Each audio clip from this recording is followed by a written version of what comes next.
जनता party का जो vision है सबके साथ सबका विकास सबका सहयोग के साथ जो चल रही है, ये विजन अच्छा लगा। लोगों में एक अलग सा उत्साह है इस बार। लोगों में आप देखिए, लोगों में एक उत्साह है। अपने जो लोकप्रिय प्रधानमंत्री हैं भाई नरेंद्र मोदी जी के प्रति लोगों में एक अटूट विश्वास है लोगों को। मेरे पिताजी अररिया से 5 बार सांसद थे। 1989 से 2009 तक अररिया का प्रतिनिधित्व किया जी। ठीक है, उसमें कुछ लड़ना नहीं लड़ना ये कोई बहुत बड़ी चीज़ नहीं। ये भारतीय जनता पार्टी के जो शीर्ष नेतृत्व है वो उनको डिसाइड करना है। चुनाव लड़ना नहीं लड़ना है नहीं, हम लोग पार्टी के सच्चे सिपाही हैं। नमस्कार, आप देखना शुरू कर दिया है अनोखा एक्सप्रेस न्यूज और मैं हूं आपके साथ योगेश्वर पासवान। इस वक्त हमारी मौजूदगी अररिया लोकसभा में है और आज मेरे साथ एक खास मेहमान के तौर पर जुड़े हैं अररिया लोकसभा के बीजेपी नेता, जाने माने लोकप्रिय युवा नेता संजीव कुमार पासवान जी, जिन्हें हाल ही में भाजपा के द्वारा अनुसूचित मोर्चा से पूर्णिया लोकसभा प्रभारी नियुक्त किया गया है, जो करीबन पिछले 20 वर्षों से भारतीय जनता पार्टी में रहकर जिले भर में सेवा देते आ रहे हैं। आज इनसे हम मिलाएंगे और बात करेंगे कि भारतीय जनता पार्टी में पिछले 20 वर्षों से बने हैं, क्या कारण रहा कि बिहार में सैकड़ों पार्टी है लेकिन उन्होंने भारतीय जनता पार्टी को ही क्यों चुना, और आगे इनकी क्या रणनीति है। क्योंकि आप लोग जान रहे हैं कि 4 जून को लोकसभा चुनाव का परिणाम सामने आना है। तो सर, सबसे पहले तो स्वागत है हमारे न्यूज चैनल में आपका। चलिए, आप लोगों को भी अनोखा न्यूज चैनल के लिए आप सभी जो लोग आए आपको और अनोखा चैनल को भी बहुत बहुत धन्यवाद। सवाल तो सबसे पहले यहाँ से शुरू करना चाहेंगे सर कि पिछले 20 वर्षों से आप भाजपा में है, बीजेपी में है, आप एक नौजवान हैं और यहाँ इस नरपतगंज अगर विधानसभा की हम बात करें, इस विधानसभा में आपकी लोकप्रियता है, युवाओं में काफ़ी दबदबा है, लोग आपको चाहते हैं, मानते हैं, पसंद करते हैं। और 2020 की विधानसभा चुनाव की हम बात करें तो त्रिवेणी का जो सुरक्षित विधानसभा है वहाँ भी आप खूब चर्चे में थे। तो कुल मिलाकर देखा जाए तो 20 वर्ष भारतीय जनता पार्टी में रहना, ये क्या कारण रहा है इसका? ये पार्टी में हम लोग एक छोटा सा कार्यकर्ता है, जमीन पे काम करते हैं। पार्टी जो दायित्व दिया है उसको अच्छे से निर्वाह पूर्वक काम करते हैं। हम लोगों के बीच जाके लोगों को बताते हैं पार्टी के लिए। और जो हमारे मसीहा हैं नरेंद्र भाई मोदी जी, उनके लिए लोगों को प्रेरित करते हैं। ठीक है, मतलब नरेंद्र मोदी जी हमारे देश के प्रधानमंत्री साहब प्रभावित होकर के भाजपा को ज्वाइन किए। हाँ जी, हम नरेंद्र मोदी जी के जो उनके व्यक्तित्व है, जो उन्होंने देश के लिए किया काम, उन्हीं के जो है प्रभावित हो गए मैंने। देश में सैकड़ों पार्टियां हैं, हर पार्टी का एक संविधान होता है, उसका एक प्रोटोकॉल होता है। बीजेपी में क्या कुछ इनके संविधान आपको अच्छा लगा, इनका क्या आपको अच्छा लगा जिस भारतीय जनता पार्टी से आप जुड़ना चाहे? सिर्फ नरेंद्र मोदी अच्छा लगा या भारतीय जनता पार्टी का विजन भी अच्छा लगा? ये भारतीय जनता पार्टी का जो विजन है सबके साथ सबका विकास सबका सहयोग के साथ जो चल रही है, ये विजन अच्छा लगा। इसमें सबको, जो भी लोग हैं सबको साथ में लेके पार्टी चलती है।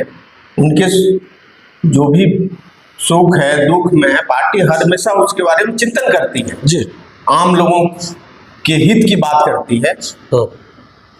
तो क्या होने वाला है सर? 4 जून का पूरे देश को इंतजार है, क्या होंगे इस बार? आपके इंडिया की सरकार केंद्र बनेगी या इंडिया अलायंस की? क्योंकि कहने की कोई बात है, इस बार 400 पार। तो लगता है कि तीसरी बार केंद्र में नरेंद्र मोदी जी प्रधानमंत्री बनेंगे? बिल्कुल, उसमें किंतु परंतु है क्या? लेकिन क्यों, क्या कारण है? कहीं ऐसा तो नहीं कि देश में हर जगह चर्चा हो रहा है कि राम मंदिर इंडिया की सरकार ने बनाया, धारा 370 कश्मीर से हटाया, फ्री का 5 किलो राशन दिया जा रहा है, क्या यही चुनावी मुद्दा रहा?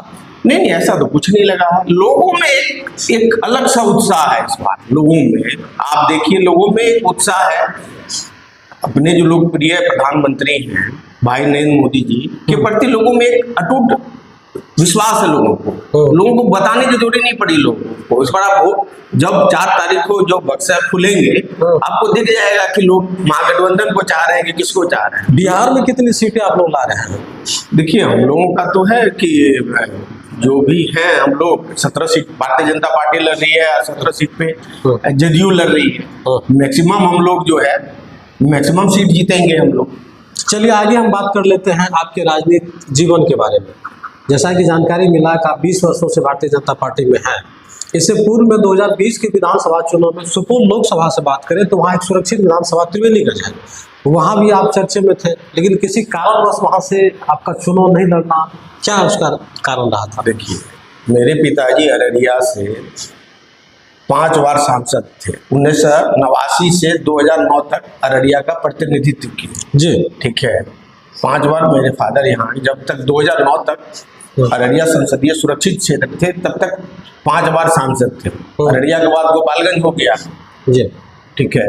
और सुपौल से हम लोगों का जो है अररिया में 4 विधानसभा है, नरपतगंज, रानीगंज, अररिया, ठीक रानीगंज, ठीक है। अररिया लोकसभा में नरपतगंज, रानीगंज जो है सुरक्षित विधानसभा है। हाँ, रानीगंज सुरक्षित है। और सुपौल जिला के 2 विधानसभा थे, छातापुर, त्रिवेणीगंज, ये भी 2009 तक अररिया लोकसभा में ही जी। तो वहां से भी हम लोगों का पारिवारिक संबंध है। पारिवारिक संबंध है, लोग को पहले से ही हम लोग, हर एक घर में ऐसा कोई पंचायत नहीं है, घर घर से मेरे पिताजी का अपना अलग हर एक लोगों से अलग पहचान। ये बताने की जरूरत नहीं है, मैं आपको बता दूं कि जी सुखदेव पासवान जो लगातार 5 बार सांसद रहे, उनको हमने पिछले बार भी आप लोगों के बीच इंटरव्यू के माध्यम से दिखाए थे। वही सुखदेव पासवान संजीव कुमार पासवान जी के पिताजी हैं। और ये इससे पूर्व में सुखदेव पासवान के क्या कुछ इस सीमांचल में, कोसी सीमांचल में देन है, उनके बारे में आप लोग जान रहे हैं। तो सर एक बड़ा सवाल आपसे ले लेते हैं कि आप भारतीय जनता पार्टी बीजेपी में बने हैं, 2025 की विधानसभा चुनाव होना है, तो आपके अररिया में रानीगंज विधानसभा जो रिजर्व विधानसभा है, वहाँ से आप चुनाव लड़ रहे हैं, क्या चुनाव के लेकर के कुछ तैयारियां कर रहे हैं? क्योंकि यहाँ पे कई लोगों के द्वारा भी कहा गया कि संजीव पासवान इस बार चुनावी दंगल में आ सकते हैं। देखिए, ये तो पार्टी का विषय है, उसमें कुछ लड़ना नहीं लड़ना ये कोई बहुत बड़ी चीज़ नहीं है। ये भारतीय जनता पार्टी के जो शीर्ष नेतृत्व है वो उनको डिसाइड करना है। चुनाव लड़ना नहीं लड़ना है नहीं, हम लोग पार्टी के सच्चे सिपाही हैं। पार्टी चाहेगी तो देखिए, लेकिन हम लोग पार्टी। सर आपका जो नरपतगंज विधानसभा है, ये काफ़ी पिछड़ा हुआ इलाका है, यहाँ पे भी कोसी विस्थापित इलाका भी कहीं भी आते हैं। यहाँ अन्य समस्या से यहाँ की जनता घिरे हुए हैं। हम बात अगर किसान की कर ले, दलित महादलित की कर ले, इस क्षेत्र में काफ़ी हद तक सुधार करने की जरूरत है।